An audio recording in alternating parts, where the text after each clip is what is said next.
All right. Okay, we got 24 minutes left. So let me talk for just a little bit, maybe about half that time, about State Question 777, and then we can take some questions and answers.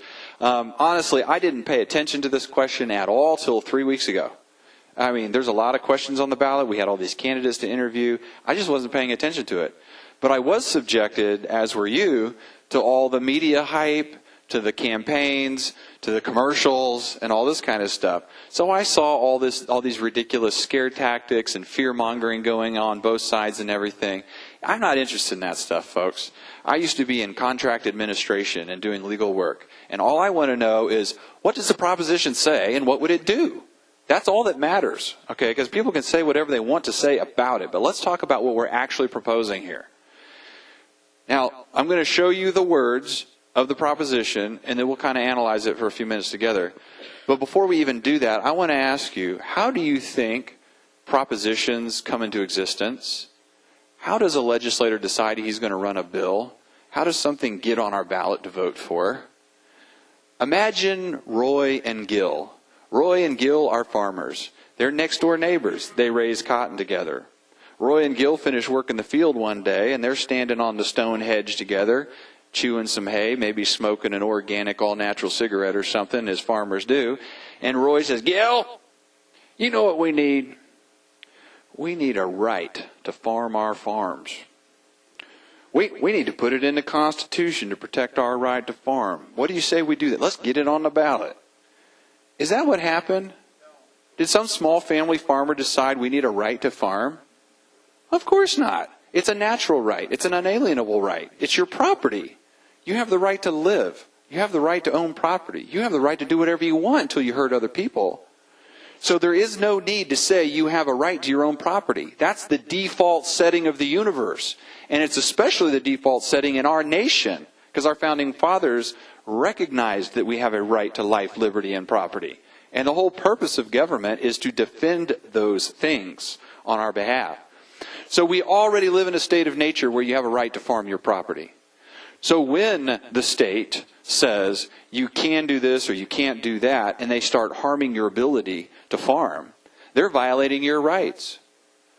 If they say you can't grow something for whatever reason, but the growing of it doesn't hurt anyone else, they're violating your rights already. And that's the kind of measure that needs to get overturned. So I don't know where this measure came from. I'm not going to spend time researching it. I just asked the question theoretically. Where do you think these things come from? There's always an interested party behind them. So let's look at the actual language of the measure. Now, you won't all be able to read this. It's too many lines, but let me just go very carefully through this. This is the measure. It says, the legislature shall pass no law which abridges the right to farm without a compelling state interest. Nothing in this section shall be construed to modify any provision of common law or statutes relating to trespass, eminent domain, dominance of mineral interests, easements, rights of way, or any other property rights. Nothing in this section shall be construed to modify or affect any statute or ordinance enacted by the legislature or any political subdivision prior to 2015. That's the whole measure that we're going to vote on, folks. So let's just remove all of the media clutter for a moment and look at this. I want to walk through it in reverse order. There's only 3 sentences here. We're going to start with sentence number 3 and go backwards. Sentence number 3 gives this provision.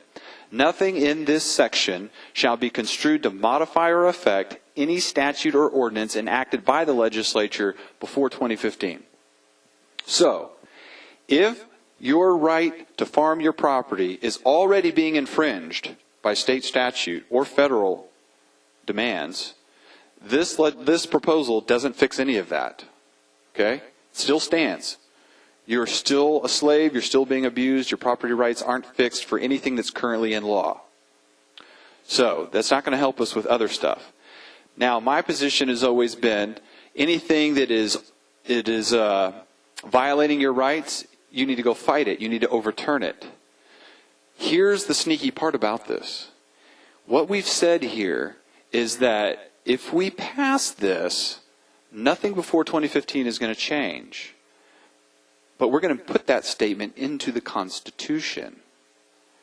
Think carefully about that. the Oklahoma Supreme Court could look at this right here if it passes and say, you know what?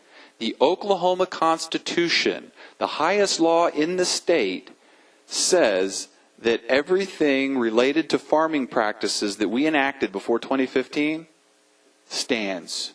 It's as if it were in the Constitution because we just passed this sentence right here. You see how dangerous that is? Now we can't necessarily just ask our representatives to change some bad law. They may try to, and then the Supreme Court could say, no, see, we passed State Question 777, and it says everything before 2015 stands. It passes constitutional muster right here. So that's an extremely dangerous sentence to put into our Constitution for that reason. Now let's back up to provision number 2, the second question. Oops, I went the wrong way. Provision number 2, the second statement that we're voting on. It says, nothing in this section shall be construed to modify any provision of common law statutes relating to what? Trespass, eminent domain, dominance of mineral interests, easements, rights of way, and other property rights. So what you have here now is another ensconcing or strengthening of eminent domain, which is regularly abused. I mean, ask people that got a few $1,000s for a piece of property downtown and then watched it get resold by the state for millions of dollars to Toby Keith or Bass Pro Shop.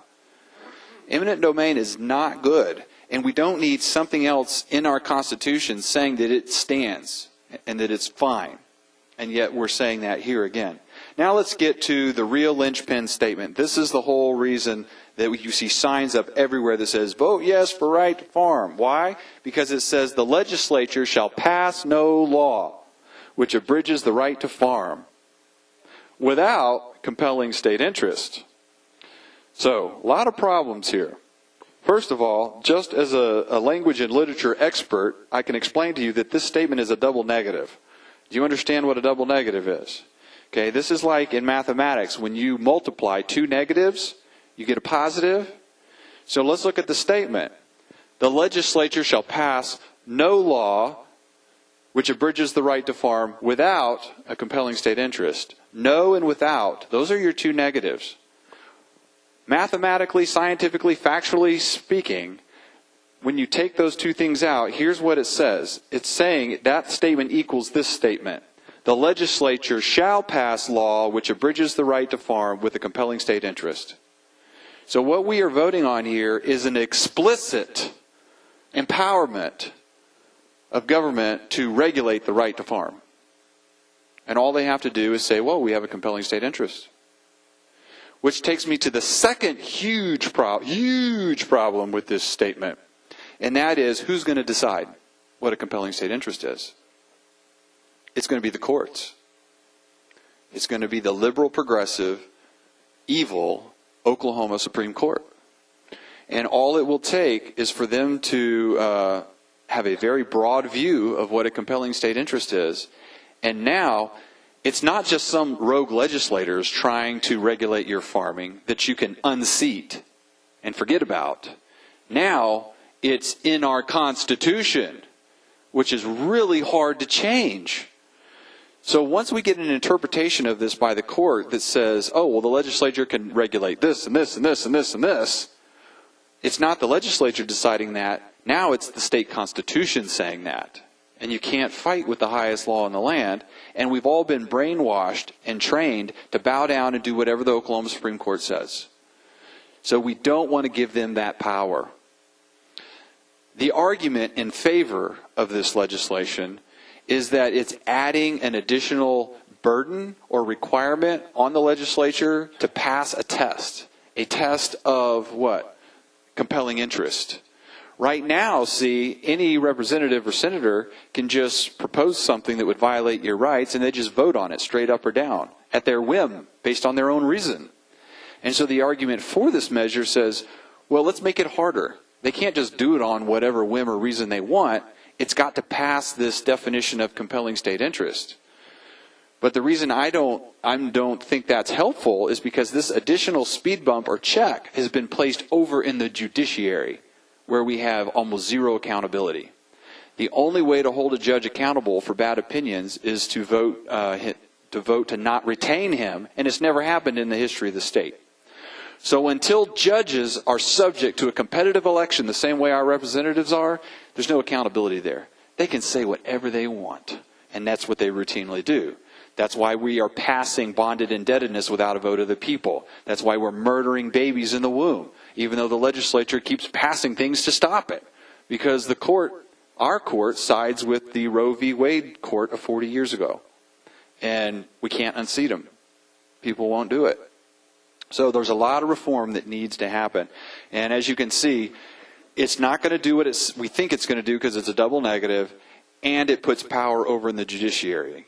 We can only hold representatives and senators accountable because someone else will say, look what this bum did, I'm running against him, and we can all rally and oust the bum, and if the law got passed, we can change the law.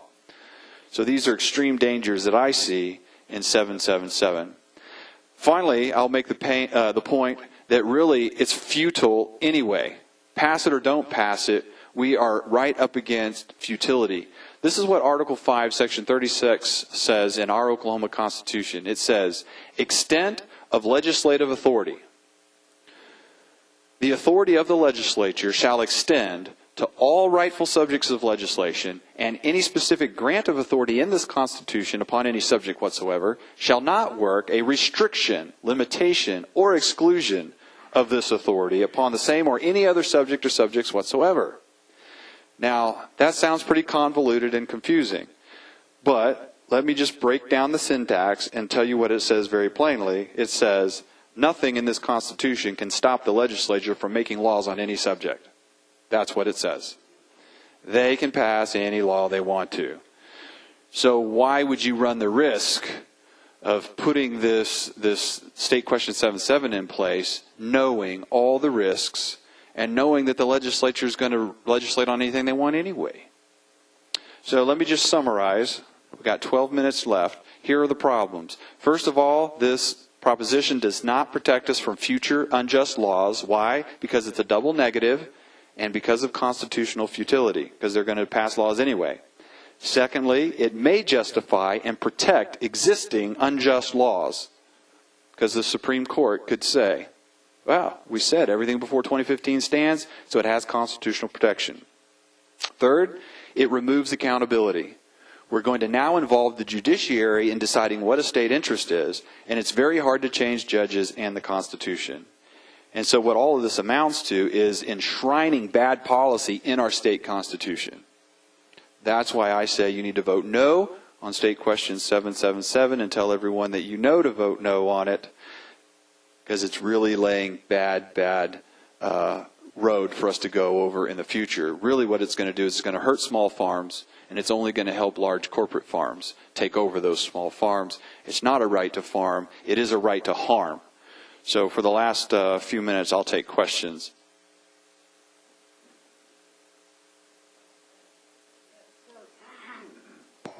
That first sentence says, they shall pass no laws, but they can pass laws. Right. It doesn't say they shall pass no laws. It says they will pass laws with state interest. We're confused when we hear the negatives. We think, oh, negative means against. And if I throw enough negatives out there, all you're hearing is against. But you got to remember, an even number of negatives makes a positive. A lot of the professional farm people are for this. I don't know if that's true. I've been all the way to Agra in the last few weeks. I've been down to Lawton. I've been down to Duncan, and on all the major highways going to these small communities, you see the big signs that say "Vote yes on right to farm." Okay, that's because somebody with money and an interest bought those signs and put them out there. It doesn't necessarily mean that everyone's for it. Now, usually when you see a lot of signs for something, everybody goes, oh, okay, I guess I'll vote for that. So there are some that are going to vote for it. I don't know if it's going to pass or not. I don't have a crystal ball. I can't read the future. The farmers that I know down in Duncan and Chickasha and Lawton, when I first polled them about it by email, they said, we don't know. I mean, we're kind of scared of it. We don't understand it. If I had to vote for it today, I'd probably vote for it. After the last 2 weeks of sending out my update, they said, no, we're definitely going to vote against it. But how many farmers am I reaching? A lot of them don't even have email out there. So it's like we need biplanes to fly out there and say, vote no. All right. Just out of curiosity, does the historic performance of the Oklahoma Supreme Court give any indication of a precedent for compelling state interest? Yes. Compelling state interest is a legal phrase, and it does have a certain accepted definition in some circles. How it has been applied historically at Oklahoma district court levels, I don't know. I didn't go that far. All I know is that the judges we do have are very progressive. And I wouldn't put it past them to change whatever definition is currently standing.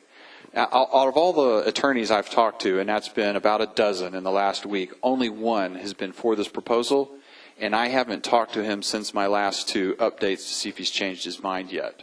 But this one guy said, no, a compelling state interest, it means this one certain thing. And I said, but friend, don't they often change what they want it to mean when they have an interest in doing so? And he's like, yeah, okay, you make a good point. So.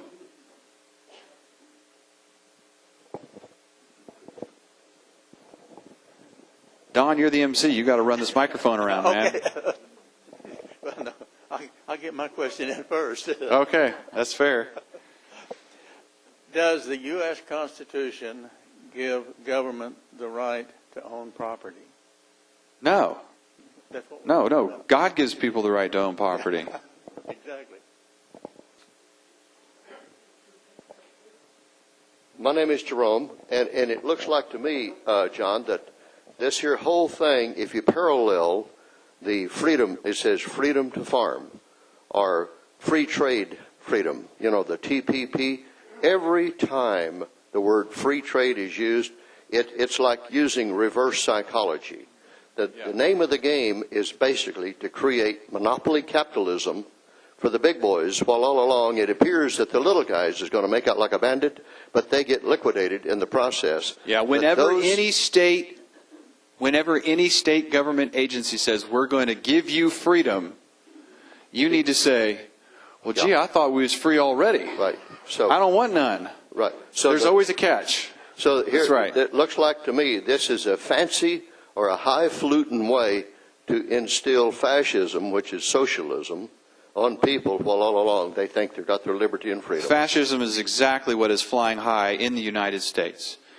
You have the illusion of owning your own property, but they tell you what to raise, how to raise it, what to spray on it, what not to spray on it, and then what price you're going to get for it at market. It is fascism. And industry by industry, they're taking over more and more, and I think this bill is paving the way for more corporate fascism in farming. So on that note, we'll call it quits. Thanks for having me today. I enjoyed being your guest.